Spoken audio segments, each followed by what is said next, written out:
Demon emperor के पिछले episode में हमने देखा था कि एम्परर को लाइटनिंग लगने ही वाली होती है और इस एपिसोड की शुरुआत भी वहीं से होती है। एम्परर पर जैसे ही लाइटनिंग गिरती है उसी वक्त एम्परर का ब्लू फायर आकर उसे बचा लेता है और उसके चारों तरफ एक शील्ड फॉर्म कर लेता है और वो चैन की सांस ले ही रहा होता है।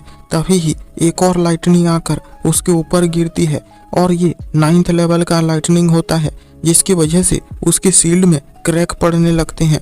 लेकिन तभी ही एम्परर को उस होल के अंदर एक रेड स्पॉट दिखाई देता है और फिर वो उस रेड स्पॉट को देखकर बहुत खुश हो जाता है और गू सेंतोंग को उठाने लगता है और कहता है, तुम्हारे कुछ कर दिखाने का वक्त आ गया है। तुम्हें वो रेड स्पॉट दिखाई दे रहा है, उसे जाकर एक पंच करो ताकि वो इतना बड़ा हो सके कि हम दोनों वहां से निकल सकें। पर गू सेंतोंग कहने लगता है, नहीं नहीं, मुझे उस लाइटनिंग से बहुत ही ज्यादा डर लग रहा है। तो एम्परर उसे कहता है, क्या तुम्हें मौत से भी ज्यादा उससे डर लग रहा है? और अगर हमें मरना ही है तो क्यों कोशिश करके मरें। और तुम फिक्र मत करो, मैं तुम्हारे पास ही रहूंगा। इसलिए अगर लाइटनिंग गिरेगी भी तो पहले मुझ पर गिरेगी और पहले मैं मरूंगा, इसलिए तुम डरो मत। और ये सुन के गू सेंतोंग तैयार हो जाता है और अपने एक बहुत ही पावरफुल पंच को तैयार करता है और उसकी तरफ मारता है, जिसकी वजह से वो रेड स्पॉट बिल्कुल ही क्रैक हो जाता है और वहाँ एक बहुत बड़ा होल बन जाता है। लेकिन उसी वक्त उन पर एक लाइटनिंग गिरती है, पर गू सेंतोंग को बचाने के लिए एम्परर उसके सामने आ जाता है। गू सेंतोंग पूछता है, क्या तुम ठीक हो? तो एम्परर कहता है, हाँ बिल्कुल मैं ठीक हूँ, मैंने तुमसे कहा था ना कि मैं तुम्हें कुछ नहीं होने दूंगा। तो ठीक है, अब यहाँ से चलते हैं। और फिर वो रेड स्पॉट के अंदर जाने लगता है और धीरे धीरे उसकी आंखें बंद हो जाती है और फिर वहाँ से सीन चेंज होता है और एल्डर ली को दिखाया जाता है, जहाँ पर वो चारों डीमंस बहुत खुश हो रहे होते हैं, ये सोच के कि एम्परर मर चुका है, इसलिए अब वो आज़ाद हो चुके हैं और वो चारों वहाँ से भाग जाते हैं। और एल्डर ली वहीं पर ही खड़ा रहता है और कहता है, जाओ फान, तुम फिक्र मत करो, चाहे कोई कुछ भी कहे, मैं यहीं पर ही तुम्हारा इंतजार करता रहूंगा और मुझे पूरा यकीन है कि तुम अभी तक जिंदा हो। और फिर सीन चेंज होता है और एम्परर को दिखाया जाता है, जो कि अपनी आंखें खोलता है और उठता है और खुश होकर कहता है, मैं तो जिंदा हूँ, इसका मतलब कि हम उसके अंदर पहुंच गए। और तभी ही गू सेंतोंग डर कर एम्परर को पकड़ लेता है। तो एम्परर उसे कहता है, यहाँ लाइटनिंग नहीं गिरने वाली है, तुम फिक्र मत करो, तुम मुझे छोड़ सकती हो। तो गू सेंतोंग कहता है, नहीं, मुझे बहुत डर लग रहा है और अगर मैं तुम्हारे पास रहूंगा तो मुझे सुरक्षित महसूस हो रहा है, मुझे लग रहा है कि मैं मेरे डैड के पास हूँ। गू सेंतोंग उसे कहता है, मेरे कोई रियल डैड तो नहीं है, पर मैं जिस डैड की बात कर रहा हूँ उन्होंने मुझे बचाया था और वो गू क्लैन के लीडर थे और उन्होंने मुझे डीमन पर्जिंग डिक्रे से बचाकर अपना बेटा बना लिया था। तो एम्परर उसे कहता है, तुम्हारे उस क्लैन के साथ होने से तो उनकी बहुत ही ज्यादा तरक्की हो गई होगी और वो लोग बहुत ही हाई रैंक पे पहुंच गए होंगे, क्यों है ना? गू सेंतोंग उसे कहता है, नहीं, बल्कि मेरी वजह से उन्हें चोट पहुंची और अगर मैं उनके साथ होता ही नहीं तो वो लोग मारे ही नहीं जाते। और वो रोने लगता है। तो एम्परर उसके सर पे हाथ रखता है और कहता है, तुम इसके बारे में बुरा फील मत करो, यही शायद किस्मत में लिखा होगा। और वैसे तुम्हारा इससे क्या मतलब था कि मैं तुम्हारे डैड की याद दिलाता हूँ? गू सेंतोंग उसे कहता है, क्योंकि तुमने भी मुझे उस लाइटनिंग से मेरे डैड की तरह बचाया है। और फिर एम्परर उसे कहता है, तो ठीक है, मैं तुम्हारा डैड बन जाता हूँ। ये सुन के गू सेंतोंग हैरान हो जाता है और वो एम्परर से कहता है, मैं तो 300 साल का हूँ और तुम्हारी उम्र ही कितनी है? ये तो बहुत ही ज्यादा अजीब है। एम्परर उसे कहता है, नहीं नहीं, भले ही तुम 300 साल के हो पर अभी भी तुम्हारा दिल एक बच्चे जैसा ही है, इसलिए मैं तुम्हें प्रोटेक्ट करूंगा। गू सेंतोंग कहता है, पर अगर तुम मेरे गॉड फादर बन जाओगे तो उसमें मेरा क्या फायदा? तो एम्परर उसे कहता है, मैं तुम्हें प्रोटेक्ट करूंगा। तो गू सेंतोंग उसे कहता है, तुम्हें लगता भी है कि तुम मुझे प्रोटेक्ट कर सकते हो? तो एम्परर कहता है, क्यों, मैंने अभी तो तुम्हें प्रोटेक्ट किया है ना, और अगर मैं तुम्हारे साथ रहूंगा तो तुमसे कोई झूठ बोलने की हिम्मत तक नहीं करेगा। और अगर तुम्हें यकीन नहीं हो रहा है तो तुमने खुद ही देखा है कि एल्डर ली भी मुझसे ज्यादा ताकतवर होने के बावजूद मेरे सारे ऑर्डर्स मानता है और ये सिर्फ मेरे इंटेलिजेंस की वजह से ही हुआ है। और सबसे जरूरी बात, मैं तुम्हें बहुत सारे इंग्रेडिएंट्स दे सकता हूँ और फिर वो एक रिंग निकालकर उसे दे देता है और गू सेंतोंग उस रिंग को झट से ले लेता है और कहता है ठीक है मैं मान गया। लेकिन तभी ही एम्परर को उस थंडर लाइटनिंग की वजह से खून की उल्टियां होने लगती है और वो फिर कहता है गू सेंतोंग चलो हम इस एरिया का सर्वे करते हैं और अगर तुम्हें कुछ अजीब दिखे तो मुझे बताना। गू सेंतोंग उसे कहता है अब से तुम मुझे लिटिल सान बुलाना। और वो लोग ऐसे ही जाते जाते एक पत्थर के पास पहुंच जाते हैं। एम्परर उसे देखकर कहता है जहां तक मुझे पता है ये तो शोरिंग लीन है और मुझे लगता है कि गू सेंतोंग भी इसका ही डिसेंडेंट है। और फिर से एम्परर को खून की उल्टियां होने लगती है और वो बैठ जाता है और वो कहता है लगता है कि मैं यहाँ सिर्फ मरने ही आया हूँ। और फिर वो अपनी आंखें बंद कर लेता है और ये देखकर गू सेंतोंग रोने लग जाता है। तो एम्परर अपनी आंखें खोल लेता है और उसे कहता है अब तुम रो क्यों रहे हो, मैं अभी तक मरा नहीं हूँ। और फिर वो अपने थंडर रैग को निकाल लेता है लेकिन उसी ही वक्त वो क्रैक होने लगता है और उसके अंदर से एक थंडर स्काईलार्क का बच्चा निकलता है। लेकिन उसे देखते ही गू सेंतोंग बहुत ही ज्यादा डर जाता है और वहां से दूर जाते हुए कहता है फादर इसे पकड़ लो, इसे पास मत आने देना। और फिर एम्परर उस थंडर स्काईलार्क से कहता है चलो जाओ ये तुम्हारा ओल्डर ब्रदर है, जाओ इसके साथ जाकर खेलो। और वो गू सेंतोंग की तरफ जाने लगता है और इसे देखकर वो बहुत ही ज्यादा डरने लगता है और उस पर पत्थर फेंकने लग जाता है।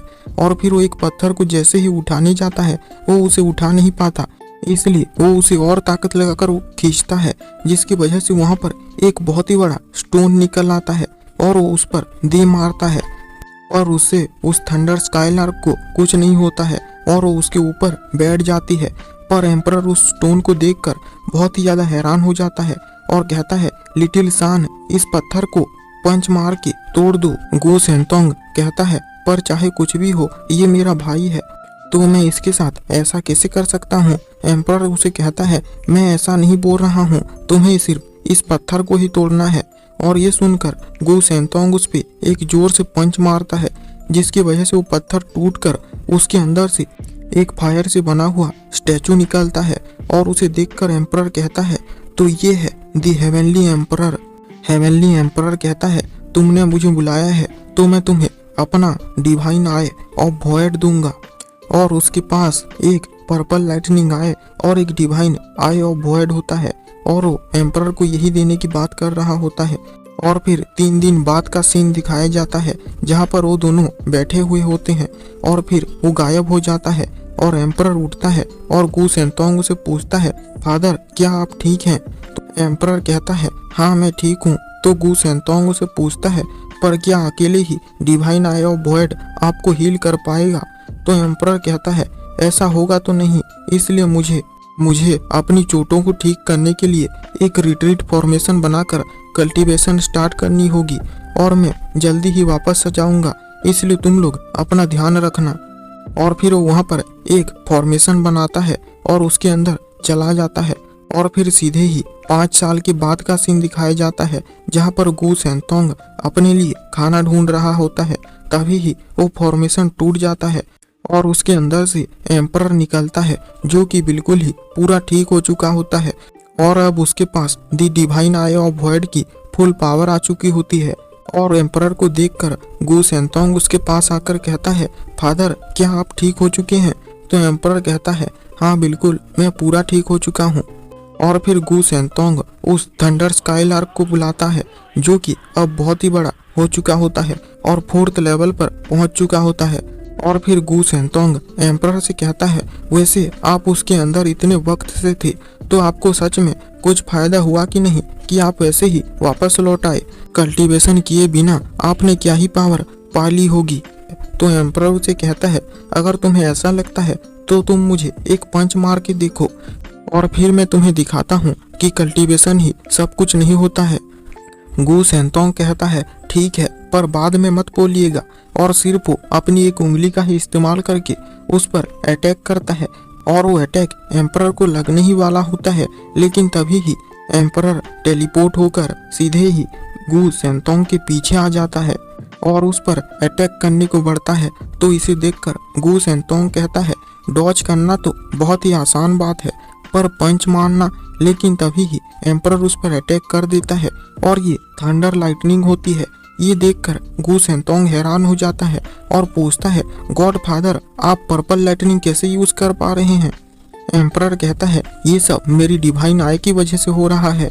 इसकी वजह से मैं पूरे स्पेस को कंट्रोल कर सकता हूँ और मैं जहाँ चाहूँ टेलीपोर्ट हो सकता हूँ और जिस भी चीज को चाहूँ टेलीपोर्ट कर भी सकता हूँ। और मेरी इस डिवाइन आई के अंदर एक पॉकेट डायमेंशन है जिसके अंदर मेरी सारी वो पर्पल लाइटनिंग जो मुझ पर गिरी थी वो सब स्टोर है और उसे मैं कभी भी यूज कर सकता हूँ। और इसलिए ही मैंने तुम्हें कहा कि कल्टीवेशन ही सब कुछ नहीं होता है। ये देखकर गु सेंतोंग बहुत ही ज्यादा खुश हो जाता है और कहता है, फादर आप तो कमाल के हैं। और फिर एम्परर उनसे कहता है, पर तुम्हें अभी के लिए मेरी थंडर रिंग के अंदर जाना पड़ेगा। और फिर वो थंडर स्काईलार्क को अपने थंडर रिंग के अंदर ले लेता है और उसे भी जाने को बोलता है। लेकिन गु सेंतोंग कहता है, गॉड फादर आप बस मेरा थोड़ा सा इंतजार कीजिए। और वो उस पत्थर के पास जाता है और कहता है, तुम ही मेरे परिवार हो, पर मैं नहीं जानता हूँ कि तुम कैसे मर गए हो, पर इससे मुझे बहुत ही ज़्यादा दुख है और अब मैं यहाँ से जा रहा हूँ, इसलिए तुम्हारे पास कोई भी नहीं बचेगा, इसलिए तुम अपना ख्याल रखना। और फिर वो एम्परर के रिंग के अंदर चला जाता है और फिर वहाँ पर एम्परर पर पर्पल लाइटनिंग गिरने लगती है, पर एम्परर टेलीपोर्ट होकर सीधे ही रियल वर्ल्ड में आ जाता है। और फिर वो कहता है, तो आखिरकार मैं आ ही गया, पर पता नहीं ये कौन सी जगह है। और फिर वो उन दोनों को थंडर रिंग से बाहर निकाल लेता है और वो दोनों बहुत ही ज्यादा खुश हो जाते हैं। और फिर एम्परर कहता है, लिटिल सान, मेरे पास तुम्हारे लिए एक गिफ्ट है। गु सेंतोंग कहता है, क्या तुम्हारे पास और भी हिडन इंग्रेडिएंट्स हैं? तो एम्परर कहता है, तुमने मेरी रिंग को तो सफाचट कर दिया है और अब मेरे साथ क्या होगा, पर मुझे यकीन है कि ये तुम्हारे लिए भी जरूर खास होगा। और फिर वो उसे निकाल लेता है और ये वही पत्थर होता है। इसे देखकर गु सेंतोंग रोने लगता है और कहता है, तुम्हारा बहुत बहुत शुक्रिया। और फिर वो एम्परर से कहता है, और क्या आप इसका थोड़ी देर ख्याल रख सकते हैं? तो एम्परर कहता है, ठीक है, और उसे अपने डिवाइन आई में ले लेता है। और फिर गु सेंतोंग उसे कहता है, वैसे 5 साल हो चुके हैं, इसलिए मुझे इंपीरियल कैपिटल रिपोर्ट देने जाना पड़ेगा, और आप कहाँ जाएंगे? एम्परर कहता है, वैसे अब जब 5 साल हो चुके हैं तो दी एस्कोटिक डिबेट तो शुरू हो ही गया होगा, इसलिए मैं वहाँ पर जा रहा हूँ और देखते हैं कि वो लेजेंडरी रीजन स्टेट के गधे मेरी उम्मीदों पर खरा उतर पाते हैं कि नहीं। और इसी के साथ ही ये एपिसोड एंड हो जाता है।